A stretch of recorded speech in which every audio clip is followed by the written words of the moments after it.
Madam difference ನಮ್ಮ ಒಬ್ಬ artist ಆಗಿ ನನಗೆ ಡಿಫ್ರೆನ್ಸ್ ಏನು ಅನ್ಸಲ್ಲ. ಯಾಕೆಂದ್ರೆ ನಾನು ಕ್ಯಾಮ್ರಾ ಯಾವ್ದಾರ ಆಗಿರ್ಲಿ, ಸೆಟಪ್ ಯಾವ್ದಾರ ಆಗಿರ್ಲಿ, ಯಾರಾದ್ರೂ ಇರ್ಲಿ, ನಾನು ಮಾಡ್ಬೇಕಾದ್ರೆ ಆಕ್ಟಿಂಗ್ ಅಷ್ಟೇ.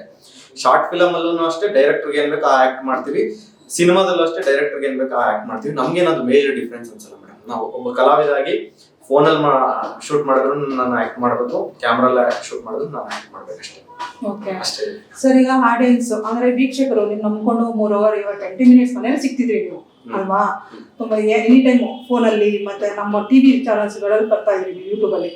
ಈಗ ನಿಮ್ ನಂಬ್ಕೊಂಡು 3 ಅವರ್ಸ್ ಬರ್ತಾರೆ ವೀಕ್ಷಕರು ಅಂದ್ರೆ ಫುಲ್ಫಿಲ್ ಮಾಡ್ತೀರಾ ನೀವು 3 ಅವರ್ಸ್ ನ? ಖಂಡಿತವಾಗ್ಲೂ ಮೇಡಮ್ ಮಾಡಿದೀವಲ್ಲ. ಅಂದ್ರೆ ಇದು ಆಕ್ಚುಲಿ ನೀವು ಪ್ರತಿಯೊಂದು ಶಾರ್ಟ್ ಫಿಲಮ್ ಅಲ್ಲೂ ನೀವು ಕಮೆಂಟ್ ಸೆಕ್ಷನ್ ನೀವು ಹೋಗ್ಬಿಟ್ಟು ಓದಿದ್ರೆ ತುಂಬಾ ಜನ ಹೇಳೋದು, ನಾವು ಥಿಯೇಟರ್ಗೆ ಸಿನಿಮಾ ನೋಡಕ್ ಹೋಗ್ತೀವಿ, ನಮ್ಗೆ ನಾವು ಅನ್ಕೊಂಡಂಗೆ ಆಗ್ತಲ್ಲ, ನೀವ್ ಯಾಕೆ ಸಿನಿಮಾ ಮಾಡ್ಬೋದು, ಮಾಡಿ ಮಾಡಿ ಒಂದ್ ಪ್ರಯತ್ನ ಮಾಡಿ, ಯಾಕೆ ಮಾಡ್ಬಾರ್ದು, ನೀವು ಪ್ರಯತ್ನ ಮಾಡಿ ಪ್ರತಿಯೊಬ್ರು ಹೇಳ್ತಾ ಇದಾರೆ. ನೀವು ಸ್ಮಾಲ್ ಸ್ಕ್ರೀನ್ ಸೀಮಿತ ಅಲ್ಲ, ನೀವು ಅದ್ಭುತವಾಗಿ ಸಿನಿಮಾ ಮಾಡ್ತಾ ಇದೀರಾ, ಎಲ್ಲ ಟೀಮ್ ಅವ್ರದೆಲ್ಲ ಆಕ್ಟಿಂಗ್ ಚೆನ್ನಾಗಿದೆ, ಡೈರೆಕ್ಟರ್ ಚೆನ್ನಾಗಿ ಮಾಡ್ತಾ ಇದ್ದಾರೆ, ನೀವು ಒಂದ್ ಸಿನಿಮಾ ಮಾಡಿ ಅಂತ ತುಂಬಾ ಜನ ಕಮೆಂಟ್ಸ್ ಜನರದೇ ಇದೆ. ಸೊ 100% ಅವ್ರದ್ದಿದ್ದಾಗ ನಾವ್ ಪ್ರಯತ್ನ ಯಾಕೆ ಮಾಡ್ಬಾರ್ದು, ಒಂದ್ ಪ್ರಯತ್ನ ಮಾಡಿದೀವಿ. ಆಮೇಲೆ ಸಿನಿಮಾನು ಅದ್ಭುತವಾಗಿ ಬಂದಿದೆ. ಈ ಸಿನಿಮಾ ಏನು ಅಂದ್ರೆ ಸಿನಿಮಾಗ್ ಮುಂಚೆ ಮಾತಾಡೋ ಸಿನಿಮಾ ಅಲ್ಲ, ಸಿನಿಮಾ ರಿಲೀಸ್ ಆದ್ಮೇಲೆ ಮಾತಾಡೋ ಸಿನಿಮಾ. ಎಷ್ಟೊಂದು ಸಿನಿಮಾಗಳು ಸಿನಿಮಾಗ್ ಮುಂಚೆ ಮಾತಾಡ್ತಾರೆ, ಸಿನಿಮಾ ಆದ್ಮೇಲೆ ಮಾತಾಡಕ್ ಇರೋದೇ ಇಲ್ಲ ಯಾರು. ಬಟ್ ಈ ಸಿನಿಮಾ ರಿಲೀಸ್ ಆದ್ಮೇಲೆ ಮಾತಾಡುವಂತ ಸಿನಿಮಾ.